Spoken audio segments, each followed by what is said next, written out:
Bharatiya Janata party కార్యకర్తలు, యువ మోర్చా కార్యకర్తలు, అదేవిధంగా ఈరోజు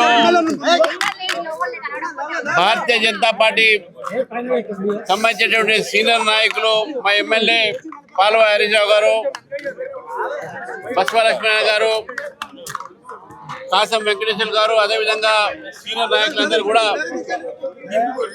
గాంధీ భవన్ ముట్టడికి మేము ఇక్కడి నుంచి బయలుదేరుతా ఉన్నాం.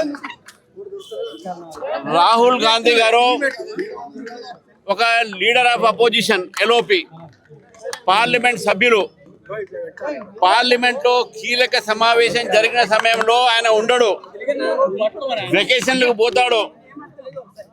అయితే ఇప్పుడు నరేంద్ర మోదీ గారు ప్రధానమంత్రి అయిన తర్వాత ఈ దేశంలో ఏ అంశమైనా సరే దాన్ని విచ్ఛిన్న శక్తులు ఈ దేశాన్ని విడగొట్టేటటువంటి ప్రయత్నాలు చాలా చేస్తూ ఉన్నారు. గతంలో చూసాం మనం, సిఏఏ ఎప్పుడైతే తీసుకురావడం జరిగిందో ఇదే శక్తులు, టుకుడే గ్యాంగ్, వీళ్ళందరి కూడా రాహుల్ గాంధీ గారి ఒక ప్రేరణతో కానీ ఆమ్ ఆద్మీ పార్టీ నాయకుడు కేజ్రీవాల్, వీళ్ళందరూ కూడా దేశాన్ని విడగొట్టేటటువంటి మాటలు మాట్లాడారు. టుకుడే గ్యాంగ్ మనం చూసినాము.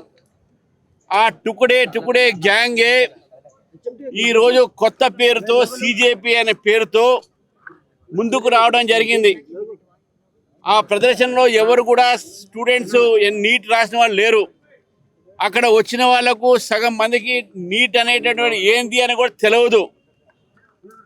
మొత్తం యాంటీ సోషల్, యాంటీ నేషనల్ ఎలిమెంట్స్ని, అల్ట్రా లెఫ్ట్ సంబంధించిన భావాలతో ఉన్న వాళ్ళని జమ చేసి ఈరోజు దేశంలో మరొక్కసారి విభజన రాజకీయాలు తీసుకొని వచ్చే ప్రయత్నం చేస్తుంది కాంగ్రెస్ పార్టీ. పార్లమెంట్ నడుస్తుండగా ఒక పార్లమెంట్ సభ్యుడు బాధ్యత ఏంటంటే ప్రజల తరఫు నుంచి పార్లమెంట్లో మాట్లాడాలి. ఎల్ఓపిగా కూడా, ఎల్ఓపి సంబంధించిన అంటే ఆయనకు ఆల్మోస్ట్ క్యాబినెట్ ర్యాంక్ ఒక స్టేటస్. ప్రజల్లో సమస్య మీద ప్రభుత్వాన్ని మాట్లాడటము, ప్రభుత్వాన్ని నిలబెట్టేటటువంటి యొక్క అవకాశం పార్లమెంట్లో ఉంటుంది. పార్లమెంట్ నడుస్తున్న సమయంలో ఎల్ఓపి పార్లమెంట్లో మాట్లాడకుండా ప్రధానమంత్రి గారి నివాసం దగ్గర పోవటం అనేది ఇది ప్రజాస్వామ్యంలో, ప్రజాస్వామ్య ఒక పద్ధతికి విరుద్ధం అని చెప్పి చెప్తా ఉన్నాను. ఈరోజు రాహుల్ గాంధీ గారిని నేను అడుగుతా ఉన్నాను, నీటి మీద సంబంధించినటువంటి లీకేజ్ మీద ప్రభుత్వము చర్చకు సిద్ధం ఉంటే మీరు ఎందుకు చర్చకు రావట్లేదు? మీరు ఎందుకు చర్చ కంటే మీ దగ్గర మెటీరియల్ లేదు కాబట్టి. Empty vessels make more noise లానే మీ మెదడులో ఏమీ లేవు కాబట్టే మీరు రోడ్ల మీద పడి ఏదో డ్రామా కోసము అట్రాక్షన్ చేస్తూ ఉన్నారు. ఈరోజు నేను అడుగుతా ఉన్నాను, సిజేపీ ఏదైతే కార్యక్రమం తీసుకుందో దాంట్లో నినాదాలు భారతదేశ వ్యతిరేకమైన నినాదాలు వచ్చినాయి. ఆర్టికల్ 370 మరొకసారి ఇంట్రడ్యూస్ చేయమని వచ్చింది. అక్కడ చైనా, పాకిస్తాన్ సపోర్ట్ చేసేటటువంటి ఒక వ్యక్తులు అక్కడ వచ్చారు.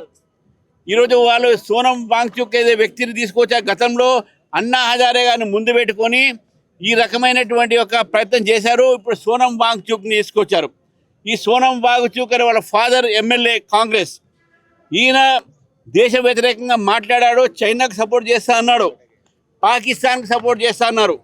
ఈరోజు బంగ్లాదేశ్లో జామాతే ఇస్లామీ హింద్ అనేది అక్కడ పార్టీ సిజేపీకి పూర్తిగా మద్దతు పలుకుతుందని చెప్పి ఓపెన్గా లెటర్ కూడా రాయడం జరిగింది. అంటే దేశ వ్యతిరేక శక్తులకు ఈరోజు రాహుల్ గాంధీ సపోర్ట్ చేస్తూ ఉన్నారు. ఆ రాహుల్ గాంధీకి బుద్ధి లేదంటే మన ముఖ్యమంత్రి కూడా బుద్ధి లేకుండా ఆయనకు సపోర్ట్ చేస్తూ ఉన్నాడు. ఇది దేశ వ్యతిరేకమైన శక్తులు ఇవన్నీ కూడా. కాబట్టి రాహుల్ గాంధీ గారు ప్రజాస్వామ్య వ్యతిరేకంగా ఈరోజు ప్రధానమంత్రి నివాసం ఎదురుగా చేసినటువంటి ఒక ఏదైతే ప్రొటెస్ట్ అవుతుందో కేవలం డ్రామా మాత్రమే. ప్రధానమంత్రి నివాసం వ్యతిరేకంగా చేసి, అంటే బంగ్లాదేశ్లో ఏ విధంగా అయితే అక్కడ ఉన్నటువంటి ఒక షేక్ హసీనా ఇంటి ముందు ఆ రోజు ధర్నా చేసి ఏదైతే యూత్ పేరు మీద, జంజీ పేరు మీద ఆమె ఇంట్లో దూరి అక్కడ ధ్వంసం చేశారు. ఇదే ఒక పని నేపాల్లో చేశారు. దీని వెనక అంతా కూడా విదేశీ శక్తులు ఉన్నాయి. నేపాల్లో జంజీర్ని ఎట్లయితే రెచ్చగొట్టారో, బంగ్లాదేశ్లో రెచ్చగొట్టారు ఎట్లయితే, ఈరోజు భారతదేశంలో కూడా వీళ్ళు రెచ్చగొట్టే ప్రయత్నం చేస్తున్నారు. కానీ నాకు పూర్తి నమ్మకం ఉంది, భారతదేశంలో ఉన్న యువకులు, విద్యార్థులు, దేశభక్తులు దేశం కోసం ప్రాణాలు ఇస్తారు. కానీ ఇటువంటి ఒక విదేశీ తొత్తులకు వీళ్ళు లొంగరు, వీళ్ళు వాళ్ళు చెప్తే వినరు. అక్కడ వచ్చినంత కూడా కిరాయికి టట్టు డబ్బులతోని ఇతర విదేశాల నుంచి వచ్చినటువంటి కోట్లాది రూపాయలు ఈరోజు భారతదేశంలో విధ్వంసాన్ని సృష్టించడానికి ఈ శక్తులు పనిచేస్తూ ఉన్నాయి. అందులో భాగంగా రాహుల్ గాంధీ గారు కూడా ఈరోజు విదేశీ యొక్క మాయలో పడి ఈరోజు విదేశీ ఏజెంట్లుగా ఈరోజు భారతదేశాన్ని ముక్కలు ముక్కలుగా చేసే ప్రయత్నంలో భాగంగా వీళ్ళు చేస్తున్నారు. కాబట్టి రాహుల్ గాంధీ గారు చేసిన పని ప్రజాస్వామ్యకు వ్యతిరేకం. కాబట్టి మేము కాంగ్రెస్ కార్యాలయాన్ని ముట్టడికి మేము బయలుదేరుతా ఉన్నాం. వీళ్ళు లోక్ భవన్ అంటున్నారు, వీళ్ళకి లోక్ భవన్ పోయేటటువంటి నైతిక హక్కు లేదు. భారతీయ జనతా పార్టీ మాత్రం కాంగ్రెస్ పార్టీ యొక్క విధ్వంస రాజకీయాలకు, కాంగ్రెస్ పార్టీ యొక్క ఏదైతే టుకుడే రాజకీయాలకు మేము వ్యతిరేకిస్తూ కాంగ్రెస్ ఒక హెడ్ క్వార్టర్స్ గాంధీ భవన్ని ముట్టడికి వెళ్తా ఉన్నాం.